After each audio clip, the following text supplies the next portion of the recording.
नमस्कार साथियों, मैं मनोज मिस्टर सांगवा यूट्यूब चैनल पर आपका हार्दिक स्वागत करता हूं। हाल ही में एक बड़ी संवेदनशील घटना चर्चा में आ रही है और चर्चा ये है कि भारतीय बैंकों में कैश की भारी किल्लत हो रही है और आरबीआई बैंकों तक कैश कैसे पहुंचाए इसके प्रयास कर रही है। हालांकि ये खबर साइड से निकल के आ रही है, मीडिया चैनल पर इसका ज्यादा कवरेज नहीं हो रहा है। भारत में कैश की किल्लत है, इसे किस रूप में देखा जाए? क्या हम आर्थिक रूप से पिछड़ गए हैं या हमारा बैंकिंग सिस्टम आर्थिक रूप से पिछड़ गया है या भारत की आर्थिक गति और इसमें बैंक भारत के शेयर बाजार और रियल मार्केट के अंतर को पहचानने में पिछड़ रहे हैं? इन सभी बातों का आज की इस वीडियो में जिक्र करेंगे।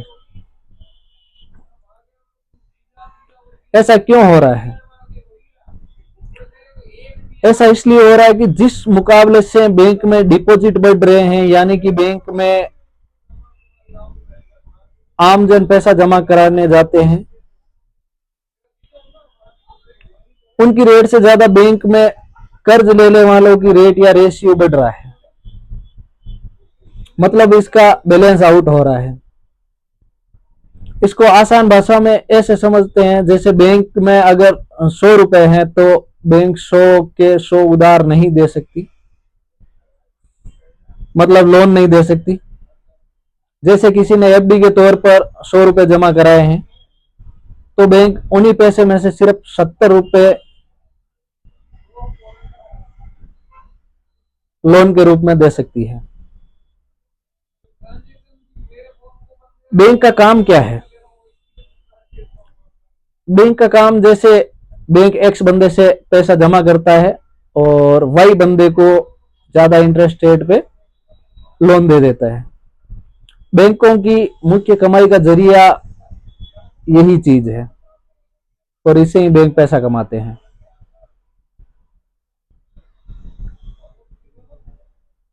जनरली भारत में सभी बैंकों में 100 रुपए के डिपॉजिट पर 70 रुपए तक का लोन देने का प्रावधान या सिस्टम चला आ रहा है।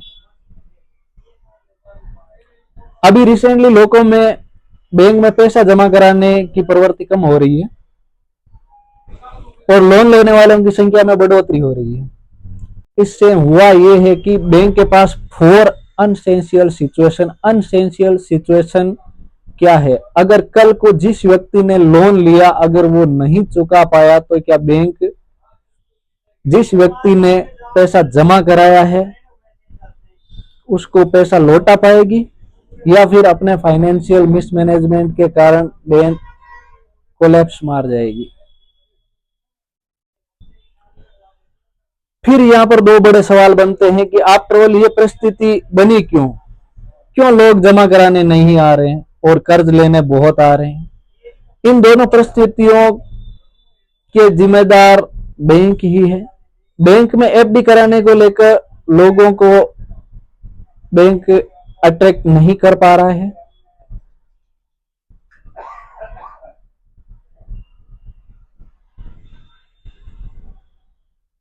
बैंक के डिपॉजिट में इंटरेस्ट रेट जो दी जा रही है वो बहुत कम है और बैंक में जो एफडी करा रहे हैं उसके ब्याज पर जो सरकार का टैक्सेशन है एफडी के ऊपर, वो भी ब्याज को कम कर देता है। परिणाम स्वरूप होता यह है कि लोग बैंक से अपनी सेविंग को निकालकर अब स्टॉक मार्केट में लगाने लगे हैं, म्यूचुअल फंड में लगाने लगे हैं, ट्रेडिंग में लगाने लगे हैं या फिर और कई जगह पर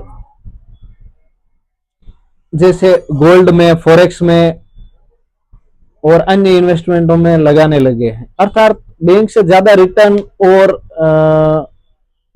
अब और माध्यम देने लगे हैं। ये अब इन्वेस्टर्स को समझ में आने लगा है। दूसरी तरफ जो बैंक से कर्ज लेने वाले लोगों में इनके पास कर्ज लेने का विकल्प सिर्फ बैंक ही उपलब्ध है। अब ट्रेडिंग, म्यूचुअल फंड या अदर सोर्स तो कर्जा दे नहीं रहे, तो बैंक की आवश्यकता क्या है कि डिपॉजिट से डिपॉजिट बढ़वाए और जिनको लोन लेना है उनको फैसिलिटेट करे। इसके लिए बैंक डिपॉजिट पर इंटरेस्ट रेट बढ़ाए ताकि डिपॉजिटर पैसा बाजार में लगाने के बजाय बैंक में डिपॉजिट करे। दूसरी तरफ भारत सरकार ब्याज पर लगने वाले टैक्स को घटाए ताकि जो लोग अपना धन बैंक में जमा कराने आए उनके लिए थोड़ा बेनिफिट हो। यह परिवर्तन बड़ा परिवर्तन है और ये अभी क्यों हुआ है, तो हाल ही में भारत में एक्टिव इन्वेस्टर्स की संख्या बढ़ी है, ट्रेडर्स की संख्या बढ़ी है, डीमैट अकाउंट की संख्या बढ़ी है। इससे क्या हो रहा है? इससे हो ये रहा है कि लोग अब इन्वेस्टिंग का विकल्प एफडी की बजाय ट्रेडिंग में अन्य विकल्पों में तलाशना शुरू कर दिए हैं। ये प्राथमिक कारण है बैंकों में कैश की कमी का। चलिए इसके बारे में डिटेल से बात करते हैं। सरकार इसके लिए क्या करेगी? खबर है कि देश की बैंकों में 1.5 लाख करोड़ कैश की कमी है।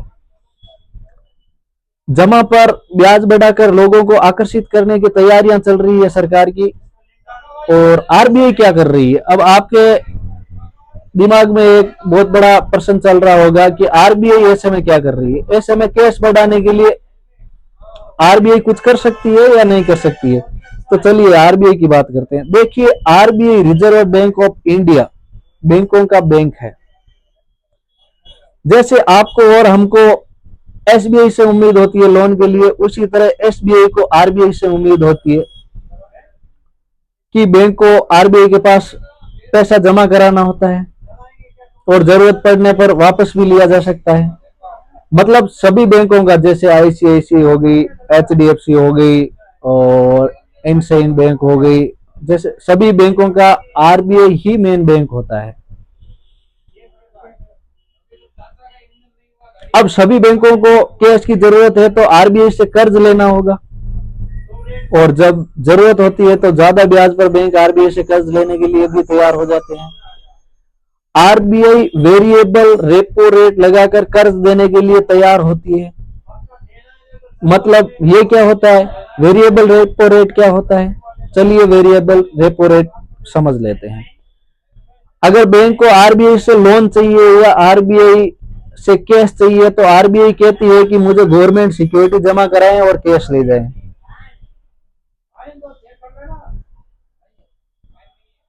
कैश की मैं आपसे एक ब्याज वसूल करूंगी, उस ब्याज वसूली को ही रेपो रेट कहते हैं।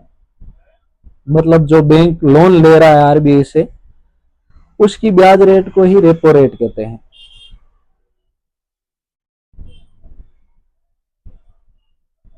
लेकिन अगर कैश की मांग बढ़ी और बहुत सारे बैंक मांगने चले आए तो रेपो रेट से ज्यादा भी आरबीआई वसूल कर सकती है।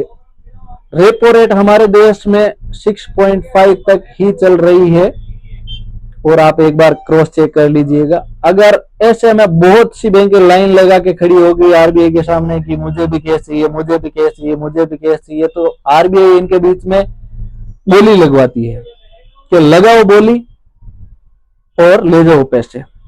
तो इसी चीज को वेरिएबल रेपो रेट कहते हैं।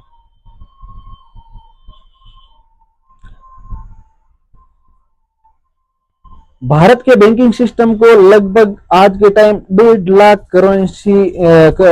लाख करोड़ कैश की जरूरत है और आरबीआई ने अभी तक 75,000 करोड़ एक और 25,000 करोड़ एक दो कैश के लिए बोलियां लगाई है। और बैंक आरबीआई से कैश लेने के लिए ज्यादा ब्याज लेने के लिए भी देने के लिए भी तैयार है। तो न्यूज यहां ये बनती है कि जो सभी बैंकें हैं 6.5 का तो रेगुलर चल रहा है, अब भी सारी बैंकें 6.75% तक रेपो रेट देने के लिए तैयार हो गई है कैश लेने के लिए। तो आरबीआई ने वीआरआर ऑप्शन किए और ऑक्शन में इस बात को ध्यान में रखते हुए कि बैंकों को कैश कैसे दिया जाए, ये करके बैंकों को कैश दिया जा रहा है। अब आपके दिमाग में एक और प्रश्न आएगा, आपको पैसे की जरूरत होती है तो आप बैंक के पास जाती हो और बैंक को पैसे की जरूरत होती है तो बैंक आरबीआई के पास जाती है। अब प्रश्न ये उठता है कि अगर आरबीआई को पैसे की जरूरत हो तो वो कहां जाएगी। अब एक प्रश्न आपके दिमाग में और चल रहा होगा कि भैया आरबीआई का तो क्या है, उसके पास तो नोट छापने की मशीन है, वो जितने चाहे नोट छाप सकती है। तो ऐसा नहीं होता है। अगर आपने इकोनॉमी से ज्यादा अगर पैसा छाप लिया तो वो वैसे भी काम नहीं आएगा। आसान भाषा में समझिए कि अगर आपके पास 5 किलो ही अनाज है, अब आपके पास 500 रुपए हो या 1000 रुपए हो, आपके पास खरीदने के लिए अनाज तो 5 किलो ही है ना। अब आप उसको किलो के हिसाब से खरीदने जाए तो हो सकता है 100 रुपए किलो भी मिल जाए, लेकिन वस्तु 5 किलो ही है, उससे ज्यादा है नहीं, तो क्या हो सकता है, वो 5,000 रुपए किलो भी मिल सकती है। क्योंकि नोट अगर ज्यादा है तो सबके पास पैसा होगा, लेकिन चीज लिमिटेड है तो 5,000 रुपए किलो भी मिल सकती है। आपने कई बार बहुत से देशों के उदाहरण देखे होंगे, विशेष रूप से वेनेजुएला जैसे देशों में सुना होगा कि लोग बोरा भरकर पैसा लाते हैं और कोई वस्तु ले जाते हैं, मतलब वहां महंगाई इतनी बढ़ गई है। लेकिन वहां की सरकार और बैंकों ने जी भरकर पैसा छाप लिया, इसके लिए ऐसी परिस्थितियां हो रही है। लेकिन ये भूल गई कि इसके एवज में वस्तु होना भी तो जरूरी है। देश की ग्रोथ के मुकाबले में या जीडीपी के मुकाबले में ही नोटों की प्रिंटिंग हो। वेनेजुएला जैसे देशों में आपने सुना होगा कि वहां पर महंगाई इतनी बढ़ गई है कि लोग सामान लाने के लिए बोरा भर के पैसे लेके जाते हैं।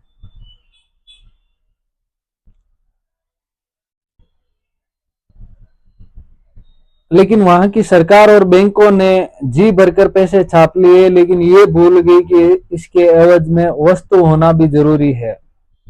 देश की ग्रोथ के मुकाबले में या जीडीपी के मुकाबले में नोटों की प्रिंटिंग होती है, ऐसे ही प्रिंटिंग नहीं हो जाती है।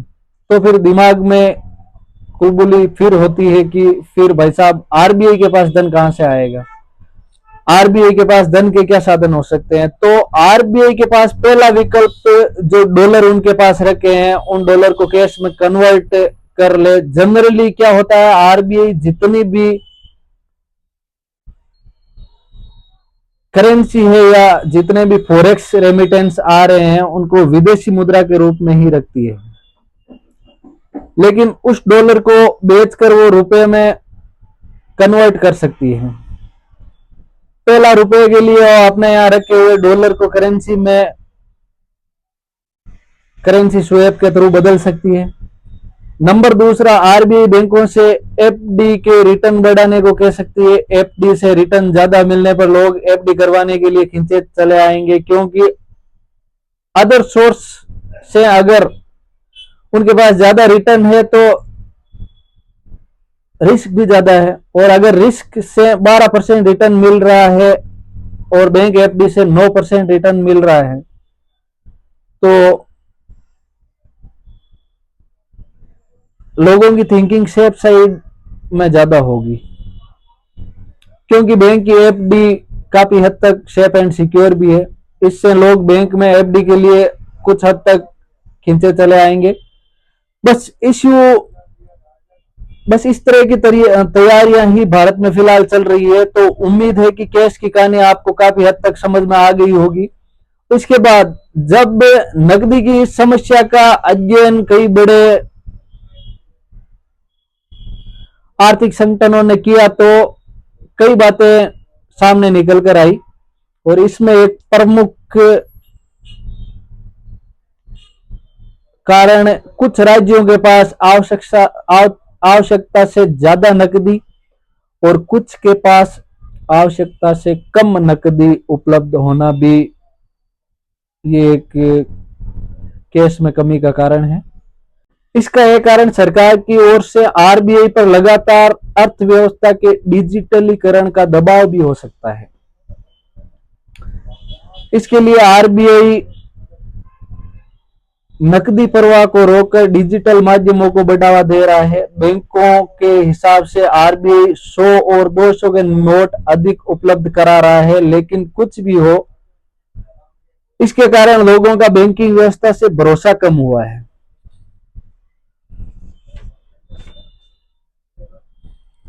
एफआरडीआई बिल आने के बाद में कई बैंकिंग घोटालों ने लोगों के विश्वास को कमजोर किया है। इसकी वजह से लोग बैंक डिपॉजिट में कम पैसा डिपॉजिट करा रहे हैं। बैंकों में पब्लिक डिपॉजिट घट गया है। बिल के आते ही इस पर एक अलग ही तरीके का विवाद खड़ा हो गया था। बिल के अनुसार बैंक के डूबने की स्थिति में बैंक अपने हिसाब से तय करेंगे कि ग्राहकों का जमा पैसा लौटाना है या नहीं। वैसे सरकार लगातार भरोसा दिलाती आई है कि जनता की पूंजी का ख्याल रखा जाएगा। इस बिल में दो महत्वपूर्ण शब्दों का भी उपयोग किया गया है, बेल इन और बेल आउट। तो बेल इन का मतलब ये है कि अगर किसी कारण से बैंक बंद होने की नौबत आ जाती है तो बैंक ग्राहकों की जमा रकम को इस्तेमाल करके अच्छी स्थिति में आने की कोशिश करेगा। और बेल आउट का अर्थ है कि अगर बैंक दिवालिया होने की स्थिति में आ जाता है तो सरकार खजाने से उसको उबरने के लिए धन उपलब्ध कराएगी। इस बिल के बाद से ही लोगों में थोड़ी उलझन क्रिएट हो रखी है और लोग बैंकों में डिपॉजिट कराना कम हो गए हैं और अदर सोर्सेज की तरफ डिपॉजिट ज्यादा कर रहे हैं।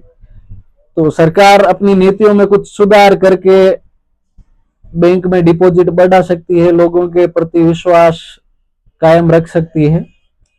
तो उम्मीद करता हूं कि आपको ऊपर दी गई जानकारी से बैंकों में धन की कमी के कुछ कारण समझ में आए होंगे।